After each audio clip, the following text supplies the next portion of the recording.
నమస్తే. నేను జీవి సత్యనారాయణ. ఈ వీడియోలో రైల్వే వాళ్ళు ఒక కొత్త రూల్ పాస్ అయింది. అదేంటిదో చూద్దాం. అంటే ఫెసిలిటీస్. ఎప్పటికైనా ఏ ఫీల్డ్‌లో అయినా సరే ఏవైతే జరుగుతూ ఉంటాయో దానికి సంబంధించినటువంటి మైనస్ పాయింట్‌లని ఎప్పటికప్పుడు ఆ డిపార్ట్‌మెంట్ వాళ్ళు, ఆ సెక్షన్ వాళ్ళు, దానికి సంబంధించినటువంటి మినిస్ట్రీ వాళ్ళు, దానికి సంబంధించినటువంటి ఆర్గనైజేషన్ వాళ్ళు, దానికి సంబంధించినటువంటి మైనస్‌లన్నీ కూడా రెక్టిఫై చేయటం, దాన్ని క్లియర్ చేయటం చేస్తారు. ఇప్పుడు మీకు చెప్పే ఈ వీడియో ఏదైతే ఉందో ఇది 8 గంటల ముందే ప్రయాణికులకు రైల్వే బోర్డు చార్ట్ సిద్ధం చేస్తుంది. ఇది ప్రతిపాదన. ఈ ప్రతిపాదన ఏందో చూద్దాం. ఈ రైల్వే ప్రయాణికులు ఎవరైతే చేస్తున్నారో, జర్నీ ఎవరైతే చేస్తున్నారో వాళ్ళకి సులభతరం చేయడానికి రైల్వే శాఖ, ఇండియన్ రైల్వేస్ వాళ్ళు కొత్త సంస్కరణని తీసుకురావడం జరుగుతుంది, తీసుకొస్తుంది. ఇదేంటిదంటే ఇప్పటికే అధునాతనమైనటువంటి మోడర్న్ ఫెసిలిటీస్ తోటి వందే భారత్ ట్రైన్స్ ఏవైతే ఉన్నాయో అవన్నీ ప్రవేశపెట్టడం జరిగింది.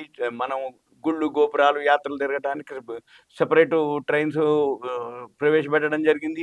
వీటితోటి ఇప్పుడు తత్కాల్ టికెట్లు ఏదైతే ఉందో ఆధార్ ఐడెంటిఫికేషన్ అమలు చేయనున్నట్లు ప్రకటించడం జరిగింది. అయితే ఇప్పుడు ఇదేంటిది అంటే ఈ టికెట్ రిజర్వేషన్ విధానంలో కూడా కీలక మార్పులు తీసుకురావడం జరుగుతుంది. ఇదేంటిది అంటే రైలు బయలుదేరక ముందే మన 8 గంటల ముందే ఈ రైల్వే చార్ట్ అంతకుముందు కూడా పెట్టేది. ఇప్పుడు మనం అంతకుముందు రైలు ఎక్కుతా అంటే ఆ భోగికి చార్ట్ ఉండేది. మనం ఏం చూసుకోవాలి, ఆ భోగి దగ్గరికి పోయి చార్ట్ ముందు నిలబడి మన పేరు, ఏ భోగి నెంబర్ అవన్నీ చూసుకునేది. మన దగ్గర టికెట్ ఉంటది. మన దగ్గర అంతకుముందే భోగి నెంబర్ అవన్నీ ఉంటది. భోగిలో ఉంటది. భోగి ముందు చార్ట్ ఉంటది ఒకప్పుడు. మళ్ళీ ఇప్పుడు 8 గంటల ముందే చార్ట్ రెడీ అయితుంది. ఈ 8 గంటల ముందు ఏమైతుందో చూద్దాం. దీంతోటి ఏంటిదంటే మధ్యాహ్నం 2 గంటలకు ఒక ట్రైన్ బయలుదేరాలి అనుకోండి ఉదాహరణకి ఎగ్జాంపుల్. అయితే రాత్రిపూట 9 గంటలకే ఇది తయారు చేయాలని పేర్కొనడం జరిగింది. ఈ 9 గంటలకే చార్ట్ రెడీ అయిపోతే ఇది గనక అమల్లోకొస్తే ఈ వెయిటింగ్ లిస్ట్‌లో ఎవరైతే ఉన్నారో నాకు రాలేదు టికెట్ అని దొరకలేదు అని ఎప్పుడైతే అయిపోయిందో ఆయన ఏం చేస్తాడు, ఆ ప్రయాణికుడు టైం ఉంటది కాబట్టి అక్కడి నుంచి వేరే రూట్ చూసుకుంటాడు. బస్ ఎక్కాలనా, ఇంకేదన్నా ప్లాన్ చేసుకోవాలనా, ఎలా ఆ జర్నీ చేయాలనేది ఆయన ప్లాన్ చేసుకుంటాడు. అంటే ఏంది అప్డేట్ రావటం వలన ఈ మారుమూల ప్రాంతాల నుంచి గానీ, ప్రధాన ఇప్పుడు శివారు ప్రాంతాలు, నగరంలోకి వచ్చేవాళ్ళు వాళ్ళందరూ ఏం చేస్తారు, ఈ దీనికంటే ముందు ఉంటుంది కాబట్టి దీనితోటి వాళ్ళకి లబ్ధి చేకూరుతుంది అని రైల్వే బోర్డు ప్రకటించడం జరిగింది.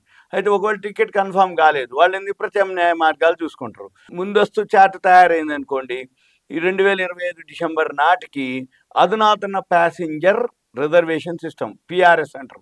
ప్యాసింజర్ రిజర్వేషన్ సిస్టమ్‌ని ఇప్పుడు తీసుకొచ్చే దశగా కసరత్తు చేస్తుంది ఇప్పుడు. ఎలా? దీనివల్ల ఏమైతుందంటే central for railway information system ద్వారా అమలు చేయనుంది. ఈ centre for railway information system ద్వారా ఏంటిదంటే అది చేస్తది అని రైల్వే మంత్రి అశ్విని వైష్ణవ్ గారు ఏకీభవించారని, ఎలాంటి అంతరాయం కలగకుండా దశల వారీగా దీన్ని అమలు చేయాలని కూడా ఆదేశించినట్లు రైల్వే బోర్డు ఒక ప్రకటనలో పేర్కొనడం జరిగింది. అయితే ఈ నూతన ప్యాసింజర్ సిస్టమ్ పిఆర్ఎస్ ద్వారా ఒక్క నిమిషంలోనే 1.5 లక్షలకు పైగా టికెట్ బుకింగులు చేసే సామర్థ్యం అందుబాటులోకి వస్తుంది. దీనివల్ల ఏమైతుంది, ఇప్పుడు ప్రస్తుతం నిమిషానికి 32,000 టికెట్లు అయితున్నాయి. అటువంటిది కొత్త వ్యవస్థ వచ్చినప్పుడు బుకింగ్ సామర్థ్యం దాదాపు 5 రెట్లు పెరుగుతుంది. అంటే 32,000 నుంచి 150,000కి అయితుంది అనేది. అయితే అలాగే టికెట్ ఎంక్వైరీ వ్యవస్థ కూడా మరింతగా మెరుగుపరచనుంది. ఎంక్వైరీ సామర్థ్యం నిమిషానికి 4,00,000 నుంచి 40,00,000 పైగా పెరుగుతుండటంతో లక్షలాది మంది ప్రయాణికులకు రియల్ టైమ్ బుకింగ్ సమాచారం పొందే అవకాశం కలుగుతుంది. ఏది? దీని ద్వారా, ఈ పిఆర్ఎస్ ద్వారా. అయితే ఇదిలా ఉండగా మళ్ళీ జూలై 1 నుంచి ఆధార్ ఐడెంటిఫికేషన్ పూర్తి చేసుకున్న వారికే రైల్వే తత్కాల్ టికెట్లు బుక్ చేసుకునే వెసులుబాటు ఉంటుంది అని చెప్పడం జరిగింది. అది అందుబాటులోకి వస్తుంది జూలై 1 నుంచి. అది వేరే వీడియో చేయడం జరిగింది. తర్వాత ఈ టికెట్ల బుకింగ్‌లో అక్రమాలు అరికట్టడమే లక్ష్యంగా ఈ నిబంధనను ప్రవేశపెట్టడం జరుగుతుంది. రైల్వే శాఖ తీసుకురావడం జరిగింది. అలాగే జూలై నెలాఖరు నుంచి టికెట్ బుకింగ్ సమయంలో కూడా ఆధార్ ఓటీపీ కూడా ఎంటర్ చేయాలి. అంటే ఎవరైతే నిజంగా పోతుండో ఆధార్ అతనే పోతున్న అతనికి ఓటీపీ తోటే వస్తుంది. వేరే వాళ్ళకి ఓటీపీ రాదు.